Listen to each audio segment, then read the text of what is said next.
Loan নিচ্ছে ঠিক, আবার যেটা আমরা জানতে পাচ্ছি যারা কাজ করছে তাদেরকে জেনারেল প্রভিডেন্ট ফান্ডের অ্যাকাউন্টে জমা করা হবে। এই টাকা তো সচরাচর তোলা যায় না। পুজোর টাকা দিতে তো লোন নিতে হয় না। এটা কিন্তু একটা ভোটের কৌশল, যে সামনে ইলেকশন এবং সাধারণ মানুষকে বলবে দেখুন দিয়ে দেওয়ার জন্য আমাদের লোন করতে হচ্ছে। 4,000 কোটি টাকার মতো লোন নেবে, কি প্রয়োজন? 25% যদি লোন নিতে হয় তাহলে আরো 75% দিতে কি হবে? তাহলে তখন কি হাত গুটিয়ে তিনি পালিয়ে যাবেন? আমার বাড়ির ছেলেরা বেকার, আমার বাড়ির ছেলেরা চাকরি পাচ্ছে না, ওই বাড়ির ছেলেটা সরকারি কর্মচারী, তারা ভুড়ি ভুড়ি টাকা পাচ্ছে। এই যে আক্রোশটা, এই আক্রোশটা একটাই, সামনে ভোট আছে, আবাস যোজনার টাকা নিজেরা দিয়ে দিচ্ছে, আরো অতিরিক্ত 16 লক্ষ পরিবারকে দেওয়া হবে ঘর। পয়সার প্রয়োজন আছে তো। লোন নিয়ে লক্ষ্মীর ভান্ডার দিচ্ছে, সেই প্রচার তো হয় না। তাহলে কেন পরিষ্কার ভাবে সাধারণ মানুষকে খেপিয়ে তো লাগে? হ্যাঁ, সরকার মানে লোন নিয়ে সরকারি কর্মচারীদের দিয়ে দেবে, সেটা তো ট্রাইব্যুনাল প্রথমেই বলেছিল। এই প্রশ্নটাই আমরা অবজেকশন করছি যে দেখুন মহামান্য আদালত, এই দেখুন নথি দিয়ে দিয়েছে, এই দেখুন ওয়েবসাইটটিতে পাওয়া 13,000 কোটি টাকা 5 বছরে এক প্রকার মেরে দিয়েছে সরকার দিয়ে না দিয়ে। সরকারের দুহাত যখন বন্ধ হয়ে যায় তখন ওই অজুহাত ছাড়া আর কোনো বিষয় থাকে না। আমরা চেষ্টা করছি মুসলমানদের বার্তা দেওয়া, দেখুন আমরা ওবিসি আপনাদের দেওয়ার চেষ্টা করছি, তাও খারিজ করছে কোর্টে, কোর্ট আমাদের বাধা দিচ্ছে। কেন 3 মাস আমাদের নির্দেশ সত্ত্বেও কেন 3 মাসের মধ্যে বিয়েটা দেওয়া হলো না? আমাদের কিছুটা সময় দেওয়া হোক, এই বলে তারা পালিয়ে গিয়েছিল সুপ্রিম কোর্টে। এবার সুপ্রিম কোর্টের যদি বক্তব্য, যদি চিফ সেক্রেটারি এবং ফিনান্সি হবে। মলয় মুখোপাধ্যায় বলছেন? হ্যাঁ বলছি। আমি বিবিধ নিউজ থেকে অমিত বলছিলাম স্যার। বলুন। নমস্কার। হ্যাঁ নমস্কার। বলছি আপনাদের জন্য তো সুখবর, সরকার তো আপনাদের ডিএ মেটানোর জন্য উদ্যোগ নিয়েছে, এবং যেটা আমরা জানতে পারছি যে 10,425 কোটি টাকা ঋণের জন্য ব্যবস্থা করছে সরকার। ঋণ নিয়ে আপনাদের ডিএ মেটানো হবে 30শে জুনের মধ্যে, কি বলবেন? সেটা দেখুন, আপনি এটা বলেছেন বটে, কিন্তু না আচারে বিশ্বাস নেই। এটা আজকে খবরেও দেখলাম যে ঋণ নিচ্ছে রিগার্ডিং এই ডিএ মিটাবার জন্য। কিন্তু আমার মনে হয় না যে 10,000 কোটি টাকা দেওয়ার জন্য সরকারকে ঋণ নিতে হবে, কারণ এগুলো আমাদের যে বঞ্চিত করে যে সঞ্চয় করেছে সরকার, সেই টাকাটাই তো সরকারের কাছে আছে। কারণ এখানে প্রায় 4.5 থেকে 5 লক্ষ সরকারি কর্মচারীর পোস্ট ফাঁকা, ভ্যাকেন্সিতে চাকরিতে নিয়োগ হচ্ছে না, স্বাভাবিক নিয়মে আপনার মানে ক্যাজুয়াল কন্ট্রাকচুয়াল রিএমপ্লয়মেন্ট দিয়ে সরকার চলছে। তাহলে এই টাকাগুলো তো সরকারের সঞ্চয় হচ্ছে। এইটা সরকার দেখাতে চাইছে, মানে এটা কারণ দেখাতে চাইছে সামনে ইলেকশন এবং সাধারণ মানুষকে বলবে দেখুন দিয়ে দেওয়ার জন্য আমাদের লোন করতে হচ্ছে। এটা কিন্তু একটা ভোটের কৌশল, এটা আমরা জানি। দেখুন সরকারি কর্মচারী এখন নেই বললেই চলে, তাই তো? এবার পাশে 10টা বাড়িতে কোনো সরকারি কর্মচারী নেই, একটা বাড়িতে সরকারি কর্মচারী আছে। ওই 9টা বাড়ির লোক কিন্তু স্বাভাবিক নিয়মে বলবে যে এত সরকারি কর্মচারী নেই বলছে, তাতে ওই যে একজনই সরকারি কর্মচারী, তাদের যদি দিয়ে না দেয়, ভাতা না দেয়, তাহলে খুব ভালো হয়। কারণ আমার বাড়ির ছেলেরা বেকার, আমার বাড়ির ছেলেরা চাকরি পাচ্ছে না, ওই বাড়ির ছেলেটা সরকারি কর্মচারী, তারা বুড়ি বুড়ি টাকা পাচ্ছে।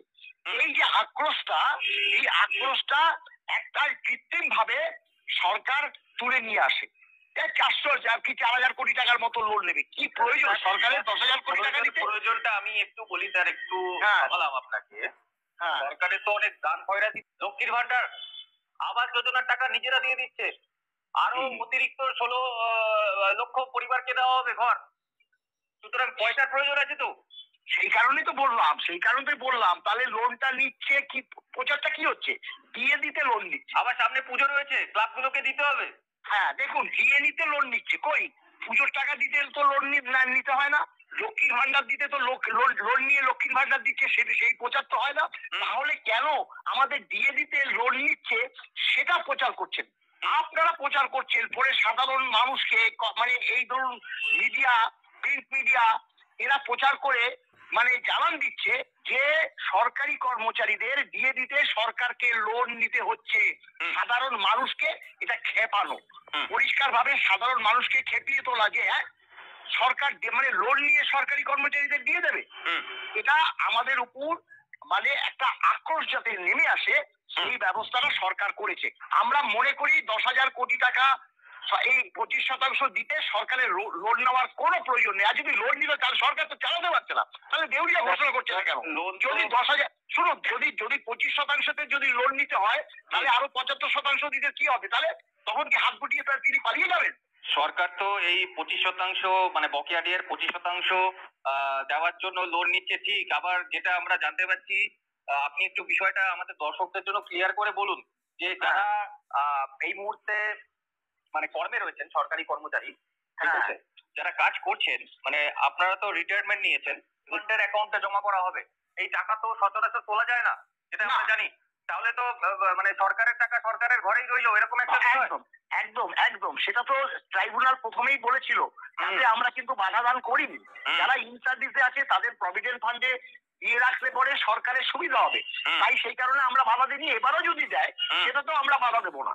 তাহলে প্রভিডেন্ট ম্যাক্সিমাম যারা ইন সার্ভিস তাদের টাকাটা তো প্রভিডেন্ট ফান্ডে থাকছে। রিটায়ার করার সময়, আর রিটায়ার তো একবারে করে না, রিটায়ার তো বছরে তো একবারে করে না, এখানে সরকারের কোনো অসুবিধা নেই। তাহলে সে আমাদের প্রশ্ন তো এই 40,000 কোটি টাকা যে পুরো বকেয়া দিতে অসুবিধা কোথায়? সরকার অসুবিধা তো নেই, অসুবিধা তো নেই। এটা তো সরকার, আমি বারবার বলছি, এইটা আমাদের হেয় প্রতিপন্ন করছে সাধারণ মানুষের কাছে। বকেয়া দিয়ে দিতে সরকারকে লোন দিতে হচ্ছে, এইটাই মূল কথা। এই প্রশ্নটাই আমরা এখানে অবজেকশন করছি যে দিয়ে দিতে লোন নিতে হচ্ছে। এইটা একদম সর্বৈব মিথ্যা কথা, কারণ সরকারের তহবিলে টাকা আছে। আমাদের এই দিয়ে দিতে কার্পণ্য কই? এমনি তো সময় খেলা মেলা, লক্ষ্মী ভান্ডার অমুক তমুকের তো কোনো কার্পণ্য নেই, তখন তো আমরা শুনি নেই যে লোন নিয়ে দিচ্ছে। তখন টাকাগুলো কোথায় থাকে? আমাদের তো 13,000 কোটি টাকা মেরেছে, সেটা তো আমরা বারবার বলেছি যে বামফ্রন্ট সরকার চলে যাওয়ার পর 12-13 থেকে 15-16 পর্যন্ত এই 5 বছরে যে বেতন পেনশনে যে বরাদ্দ থাকে, সেই বরাদ্দ না দিয়ে সেখান থেকে সঞ্চয় করেছে। কত সঞ্চয় করেছে? 13,000 কোটি টাকা। সেটা কিন্তু ট্রাইব্যুনালে দেওয়া আছে, সেটা কিন্তু হাইকোর্টে দেওয়া আছে। এবং আমাদের যার জন্য জোর গলায় সওয়াল জবাব করেছে মাননীয় আমজাদ আলী, যে আমাদের এই সরকারি কর্মচারীদের টাকা দেখুন, মহামান্য আদালত এই দেখুন নোটিশ দিয়ে দিয়েছে, এই দেখুন ওয়েবসাইট থেকে পাওয়া 13,000 কোটি টাকা 5 বছরে এক প্রকার মেরে দিয়েছে সরকার দিয়ে না দিয়ে। এগুলো তো আমরা তুলে ধরেছি। একটা সরকারের দুহাত যখন বন্ধ হয়ে যায় তখন ওই অজুহাত ছাড়া আর কোনো বিষয় থাকে না। আপনি দেখুন, একেবারে এসএসসি প্রথমে সুপার নিউমেরিক পোস্ট, মুখ্যমন্ত্রী অবশ্যই জানেন যে এইভাবে তৈরি করা যায় না। তারপর ওই গ্রুপ সি গ্রুপ ডি যাদের চাকরি গিয়েছে তাদেরকে ভাতা দেওয়া, মুখ্যমন্ত্রী অবশ্যই জানেন যে এটা করা যায় না, এটা চ্যালেঞ্জ হবে, আবার পিছবে, এই সিদ্ধান্ত বাতিল হবে। আপনি ওবিসির ক্ষেত্রে দেখুন যে তড়িঘড়ি একটা ওবিসি সমীক্ষা করে একটা তালিকা তৈরি করা, আবার চ্যালেঞ্জ হবে, মুখ্যমন্ত্রী জানতেন এটা স্টে হবে, তাও তিনি করছেন। তারপর আপনাদের ক্ষেত্রে ডিএ দেখুন, আমরা লোন নিয়েও আমরা ডিএ মেটানোর চেষ্টা করছি, মানে এটা একেবারে অজুহাত। দেখুন, আমরা চেষ্টা করছি, মানে এই বার্তা দেওয়া, আমরা চেষ্টা করছি মুসলমানদের বার্তা দেওয়া, দেখুন আমরা ওবিসি আপনাদের দেওয়ার চেষ্টা করছি, তাও খারিজ করছে কোর্ট আমাদের বাধা দিচ্ছে। এসএসসি আমরা ভাতা দেওয়ার চেষ্টা করছি, কিন্তু আমাদেরকে কোর্ট বাধা দিচ্ছে। ডিএ দিতে হচ্ছে আমাদের লোন নিয়ে, মানে ভোট দিন, আমাকে ভোট দিন, এটাই হচ্ছে আসল ব্যাপার। দেখুন, আমরা তো মুসলিম সমাজকে নিয়ে চলি। 32 বছর চাকরি করেছি, তাতে সরকারি দপ্তরে অনেক মুসলিম কর্মচারী ছিল, তাদের মনোভাব আমরা জানি। কারণ ঘটনাটা হলো, অনেক মুসলিম সমাজ মুখ্যমন্ত্রী যে এই তৃণমূল কংগ্রেস তাদেরকে ব্যবহার করে ভোট চাইছে, সেটা অনেকেই জানে। এখন দেখুন, এই মুসলিম সমাজে যে কতটা ভোট পাবে এবার অন্তত, সেটা নিয়ে কিন্তু প্রশ্ন আছে। একটাই প্রশ্ন, যেটা হচ্ছে ভোট বলতে যা বোঝায়, সেটা যদি হয়, অর্থাৎ ভোট তো লুট হয়। আমরা তো জানি, আমরা তো ভোটের কর্মী হিসাবে কাজ করেছি, এখনো যারা কাজ করে, আমাদের যে সদস্যরা যায় ভোটের কাজে, ভোট হয় না। এবং যারা কর্মীরা যে থাকে তারা বলছে আমাদের বয়ে গেল। আমাদের স্বাভাবিক তো, কেন রিস্ক নেবে? এখানে যখন ক্যান্ডিডেট মাসেলম্যান নিয়ে যখন ঢোকে, তার সঙ্গে তারা যখন ভোট লুট করে, তারা বাধা দেবে। তারা বাধা দেওয়ার কে? ওখানে সিকিউরিটি। আর সিকিউরিটি, বিজেপির কেন্দ্রীয় নেতৃত্ব সিকিউরিটিকে আলগা থাকতে বলে। এখানে আমরা বরাবর দেখছি যে বিধানসভায় সিকিউরিটিকে আলগা থাকতে বলে, যার জন্য এখানে এই তৃণমূল কংগ্রেস বারংবার জিতে যাচ্ছে। কিছু সিট বিজেপির দিকে যাচ্ছে এবং কংগ্রেস সিপিএম শূন্য হয়ে যাচ্ছে। এটা একদম সম্পূর্ণভাবে আমরা মনে করছি যে এটা গট আপ চলছে, এবারও চলবে। আমাদের আমাদের একদম চোখ আছে এই যে বাই ইলেকশনটা হবে, ইলেকশন বলতে বা ভোট বলতে যা বোঝায় সেটা হয় কিনা। আমরা একটা যদি না প্রতিবেদন হয়, করেছি যে এবার যদি গোটা হয় বিজেপি কর্মীরাই না বিজেপি নেতাদের ওই 2026-এর পরে ঘরছাড়া করে, এরকম একটা আমরা হ্যাঁ, প্রতিবেদন করেছি। একদম আমরা শেষ তো প্রশ্ন দেখুন, একদম হ্যাঁ, শেষ প্রশ্ন আপনাকে জিয়েতে আবার একটু ফিরে আসি। হ্যাঁ, আপনি আমাকে শেষবার ইন্টারভিউতে বলেছিলেন যে মুখ্যমন্ত্রী বিপদে পড়বে না জিয়ের সময় মতো না দিলে, যে আদালতের নির্দেশ রয়েছে সেটা না মানলে মুখ্যমন্ত্রী বিপদে পড়বেন না, বিপদে পড়বেন চিফ সেক্রেটারি এবং ফিনান্স সেক্রেটারি, অর্থাৎ অর্থ সচিব এবং মুখ্য সচিব। তারা কি শেষ পর্যন্ত ভয় পেল মুখ্যমন্ত্রীকে কি চাপ দিয়ে শেষ পর্যন্ত রাজি করানো? স্বাভাবিক। কেন বলছি, এই যে মাননীয় হরিশ ট্যান্ডন যে 3 মাসের মধ্যে ডিএটা দিয়ে দিতে বলেছিল 20 মে 2022-এ, সেটা দেয়নি। সেটা আদালত অবমাননা হওয়াতে আমরা আদালত অবমাননার মামলা যখন করি তখন প্রথমেই একদম মানে বিচারকদ্বয় সরকারি অ্যাডভোকেটকে বলেছিল যে চিফ সেক্রেটারি এবং ফিনান্স সেক্রেটারিকে হলফনামা দিয়ে বলতে হবে কেন 3 মাস, আমাদের নির্দেশ সত্ত্বেও কেন 3 মাসের মধ্যে ডিএটা দেওয়া হলো না। এই পরিপ্রেক্ষিতে তারা কিন্তু হলফনামা দিতে হয়েছে, তাদের বাধ্য।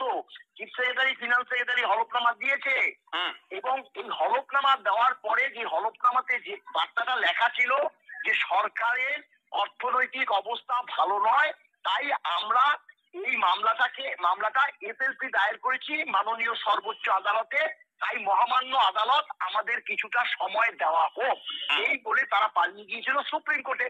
এবার সুপ্রিম কোর্টের যদি বক্তব্য যদি চিফ সেক্রেটারি এবং ফিনান্স সেক্রেটারি না মানে তাহলে কি হবে? এখন তো দেওয়ালে তাদের পিঠ থেকে গেছে, আর তো পালাবার জায়গা নেই, আর তো পালাবার। তাহলে তাদের একমাত্র পথ হচ্ছে যেই নির্দেশটা মহামান্য সুপ্রিম কোর্ট দিয়েছে সেই পরিপ্রেক্ষিতে এইসব ব্যবস্থা গ্রহণ করছে।